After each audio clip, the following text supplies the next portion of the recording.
ये आकाशवाणी रायपुर है। प्रादेशिक समाचार बुलेटिन के साथ मैं दीप्ति चंद्रा।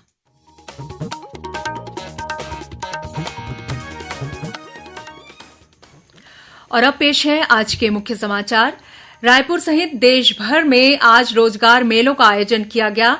प्रधानमंत्री नरेंद्र मोदी ने वीडियो कॉन्फ्रेंसिंग के माध्यम से 70,000 नवनियुक्त कर्मचारियों को नियुक्ति पत्र वितरित किए।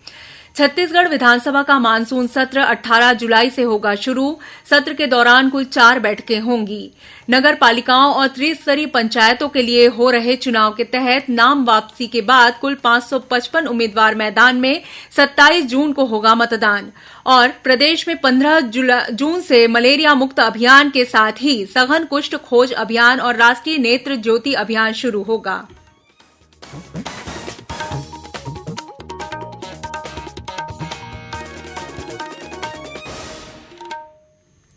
अब समाचार विस्तार से। प्रधानमंत्री नरेंद्र मोदी ने रोजगार मेले में आज वीडियो कॉन्फ्रेंसिंग के माध्यम से 70,000 नवनियुक्त कर्मचारियों को नियुक्ति पत्र वितरित किए। उन्होंने इस अवसर पर कर्मचारियों को संबोधित भी किया। प्रधानमंत्री नरेंद्र मोदी ने कहा कि भारत आज एक दशक पहले के मुकाबले अधिक मजबूत, सुरक्षित और शक्तिशाली देश है। उन्होंने कहा कि भारत अपनी राजनीतिक स्थिरता, दृढ़ संकल्प सरकार और प्रगतिशील सुधारों के लिए जाना जाता है। प्रधानमंत्री ने कहा कि आज संपूर्ण विश्व भारत की विकास यात्रा में भागीदार बनने के लिए उत्सुक है। उन्होंने इस बात का भी उल्लेख किया कि भारत की अर्थव्यवस्था नई बुलंदियों पर है। उन्होंने विस्तार से बताया कि देश में विदेशी निवेश के बाद उत्पादन, विस्तार और नए उद्योगों की स्थापना में तेजी आई है। साथ ही निर्यात को भी बढ़ावा मिला है। इसी कड़ी में आज राजधानी रायपुर में भी रोजगार मेले का आयोजन किया गया। इस अवसर पर 184 अभ्यर्थियों को नियुक्ति पत्र सौंपे गए। कार्यक्रम को संबोधित करते हुए केंद्रीय जनजातीय कार्य राज्य मंत्री रेणुका सिंह ने युवाओं का आह्वान किया कि वे जनता की समस्याओं का समाधान करें और बेकारी तथा बीमारी से मुक्त भारत के निर्माण में अपना योगदान दें। माननीय प्रधानमंत्री जी ने रोजगार मेला के माध्यम से देश के नौजवानों को 10 लाख नौकरी देने की बात कही थी और आज 70,126 नियुक्ति पत्र आज दिए गए, जिसमें छत्तीसगढ़ के 184 नौजवानों को हमने आज सरकारी नौकरी की नियुक्ति पत्र दी। मैं सभी अभ्यर्थियों को बहुत बहुत बधाई देती हूँ, शुभकामनाएं देती हूँ। और मैंने सभी कर्मचारियों से ये कहा कि हम अमृत काल में प्रवेश कर चुके हैं। 25 सालों में हमें अपने देश को दुनिया का सबसे सशक्त और समृद्ध राष्ट्र बनाना है। कार्यक्रम को संबोधित करते हुए रायपुर सांसद सुनील सोनी ने कहा कि नवनियुक्त कर्मचारियों को देश के निर्माण और विकास में अपना योगदान देना चाहिए। इस देश के अंदर आजादी के बाद पहली बार रोजगार मेला लग रहा है और हर मेले में जो है 70,000 से अधिक लोगों को नियुक्ति पत्र मिलता है। तो ये काम जो है मोदी है तो मुमकिन है, ये अपने आप में प्रमाणित हो रहा है। एक ईमानदारी के साथ में लोगों को नौकरी मिले और उन लोगों को जिनको हमने नौकरी दिया है, इस अमृत काल में नौकरी दिया है, ये आने वाले 25 साल में स्वर्णिम भारत की किताब लिखेंगे, गाथा लिखेंगे और ईमानदारी के साथ में अपने अपने क्षेत्र के अंदर में सेवा करेंगे। इस अवसर पर विधायक बृजमोहन अग्रवाल ने कहा कि प्रधानमंत्री नरेंद्र मोदी के नेतृत्व में देश विश्व गुरु बनने की ओर अग्रसर है। इस कार्य में सभी को अपना योगदान देना है। इस रोजगार मेले का आयोजन भारतीय स्टेट बैंक द्वारा अखिल भारतीय आयुर्विज्ञान संस्थान एम्स रायपुर के सभागृह में किया गया था। इसमें भारतीय स्टेट बैंक और केंद्र सरकार के विभिन्न विभागों में नवनियुक्त अभ्यर्थियों को नियुक्ति पत्र सौंपा गया। छत्तीसगढ़ विधानसभा का मानसून सत्र 18 जुलाई से शुरू होगा। 21 जुलाई तक चलने वाले इस सत्र के दौरान कुल 4 बैठकें होंगी। सत्र में वित्तीय कार्य के साथ अन्य शासकीय कार्य संपादित किए जाएंगे। छत्तीसगढ़ राज्य निर्वाचन आयोग द्वारा नगर पालिकाओं और त्रिस्तरीय पंचायतों में रिक्त पदों के लिए जारी निर्वाचन प्रक्रिया के तहत 12 जून को नाम वापसी के बाद कुल 555 अभ्यर्थी चुनाव मैदान में हैं। नगर पालिकाओं में पार्षद के रिक्त 8 पदों के लिए 18 अभ्यर्थियों तथा त्रिस्तरीय पंचायतों की कुल 198 सीटों के लिए 537 अभ्यर्थियों के मध्य चुनाव होगा। नामांकन पत्रों की जांच के बाद मनेन्द्रगढ़, चिरमिरी, भरतपुर जिले की नगर पंचायत खोगापानी के वार्ड क्रमांक 6 के पार्षद के रिक्त पद के लिए निर्विरोध निर्वाचन की स्थिति बन गई है। राज्य की कुल 9 नगर पालिकाओं में रिक्त पार्षद के कुल 9 पदों के लिए निर्वाचन होना था, लेकिन अब पार्षद के मात्र 8 सीटों के लिए चुनाव होगा। इस चुनाव के लिए मतदान 27 जून को सुबह 8 बजे से शाम 5 बजे तक होगा। मतगणना और निर्वाचन परिणामों की घोषणा 3 जून को की जाएगी। इधर बलरामपुर जिले के राजपुर नगर पंचायत में अविश्वास प्रस्ताव पर मतदान हुआ। इसमें अविश्वास प्रस्ताव के पक्ष में 12 मत और विपक्ष में 3 मत पड़े। अविश्वास प्रस्ताव के बाद क्रॉस वोटिंग के मामले में भाजपा ने अपने पार्षदों के खिलाफ कड़ी कार्रवाई करते हुए 5 पार्षदों को पार्टी से निष्कासित कर दिया है। छत्तीसगढ़ में 15 जून से मलेरिया मुक्त अभियान के साथ ही सघन कुष्ठ खोज अभियान और राष्ट्रीय नेत्र ज्योति अभियान शुरू होगा। मलेरिया मुक्त अभियान के 8वें चरण में प्रदेश के 23 जिलों में मलेरिया की जांच की जाएगी। इस दौरान स्वास्थ्य विभाग की टीमों द्वारा करीब 22 लाख लोगों की जांच की जाएगी। वहीं प्रदेश के सभी 33 जिलों में राष्ट्रीय नेत्र ज्योति अभियान और सघन कुष्ठ खोज अभियान भी संयुक्त रूप से चलाया जाएगा। इस दौरान कुष्ठ रोगियों की पहचान कर जांच और उपचार किया जाएगा। महामारी नियंत्रण के संचालक डॉक्टर सुभाष मिश्रा ने बताया कि 10 जुलाई तक चलने वाले मलेरिया मुक्त अभियान के लिए प्रदेश भर में 2854 टीमों का गठन किया गया है।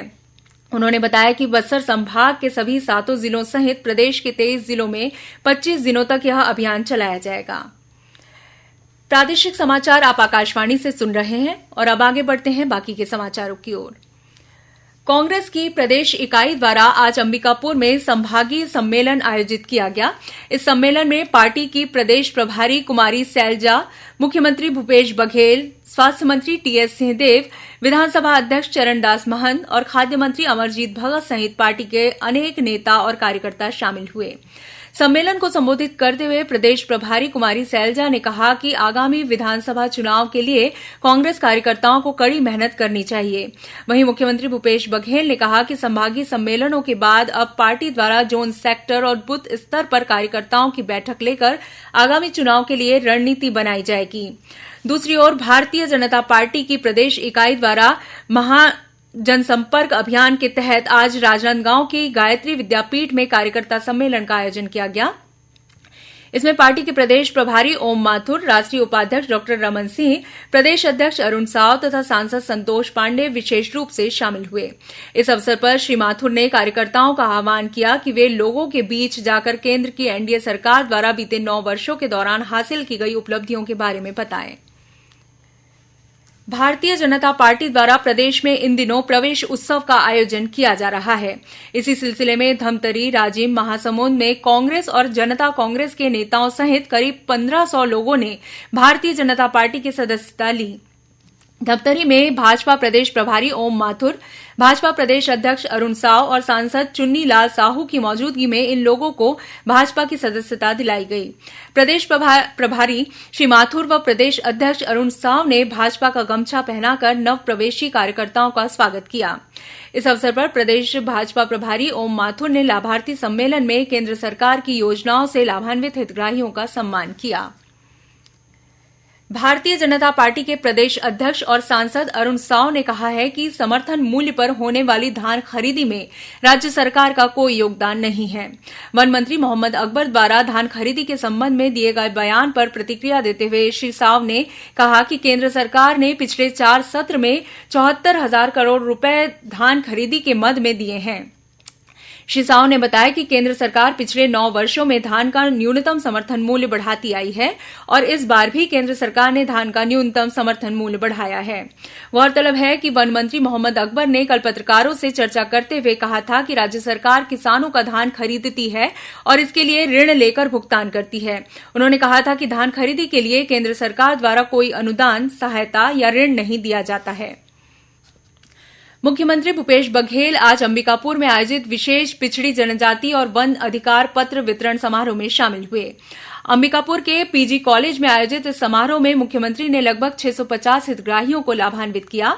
इनमें 103 लोगों को शिक्षक नियुक्ति पत्र, 193 हितग्राहियों को वन अधिकार पट्टा और 100 लोगों को आयुष्मान कार्ड प्रदान किया गया। इसके साथ ही 39 लोगों को स्वामी आत्मानंद विद्यालयों के शिक्षक के लिए नियुक्ति पत्र सौंपे गए। वहीं मुख्यमंत्री ने 100 किसानों को एटीएम कार्ड, 50 किसानों को मिलेट के बीज और 10 किसानों को स्प्रेयर वितरित किया। कोरबा जिले के पाली थाना क्षेत्र में बीती रात हुई एक सड़क दुर्घटना में 4 युवकों की मौत हो गई। मिली जानकारी के अनुसार ये चारों जिले के चैतमा गांव के रहने वाले थे। बीती रात ये चारों युवक 2 मोटरसाइकिलों पर सवार होकर अपने गांव जा रहे थे। मिली जानकारी के अनुसार नेशनल हाईवे पर ये किशोर सोशल मीडिया में अपलोड करने के लिए रील्स बना रहे थे। इसी दौरान एक तेज रफ्तार ट्रक ने इनकी मोटरसाइकिलों को टक्कर मार दी। इस दुर्घटना में 3 युवकों की मौके पर ही मौत हो गई, जबकि एक अन्य युवक ने अस्पताल ले जाते समय दम तोड़ दिया। कल विश्व रक्तदान दिवस है। इस अवसर पर मुख्यमंत्री भूपेश बघेल ने प्रदेशवासियों से रक्तदान कर लोगों के जीवन बचाने की अपील की। श्री बघेल ने कहा कि हर साल 14 जून को विश्व स्वास्थ्य संगठन सहित पूरी दुनिया में रक्तदान को बढ़ावा देने और रक्तदान के प्रति जागरूकता बढ़ाने के उद्देश्य से विश्व रक्तदान दिवस मनाया जाता है। भुवनेश्वर में आयोजित पहली जनजातीय राष्ट्रीय खेल प्रतियोगिता में छत्तीसगढ़ के खिलाड़ियों ने 15 पदक हासिल किए। राज्य के खिलाड़ियों ने इस प्रतियोगिता के तहत हुई विभिन्न स्पर्धाओं में 1 स्वर्ण, 6 रजत और 8 कांस्य पदक अपने नाम किए। इस प्रतियोगिता में 18 राज्यों के खिलाड़ियों ने हिस्सा लिया था। अब कुछ खबरें संक्षेप में। छत्तीसगढ़ राज्य हज कमेटी के चेयरमैन मोहम्मद असलम खान ने बताया कि इस वर्ष हज यात्रा के लिए 12 जून को नागपुर के अंतर्राष्ट्रीय विमानतल से राज्य के 326 हाजियों का पहला जत्था रवाना हुआ। मदरसा बोर्ड द्वारा हाई स्कूल, हायर सेकेंडरी पत्राचार के साथ ही उर्दू अदीब और उर्दू माहिर परीक्षाओं के नतीजे घोषित किए गए। दक्षिण पूर्व मध्य रेलवे में यात्रियों की सहायता के लिए शुरू किया गया रेल मदद ऐप के माध्यम से अब तक करीब 27,000 से ज्यादा शिकायतों का निराकरण आधे घंटे के अंदर किया गया। बीजापुर जिले के मनकेली में करीब 40 ग्राम पंचायत के ग्रामीणों ने 7 सूत्री मांगों को लेकर धरना प्रदर्शन किया।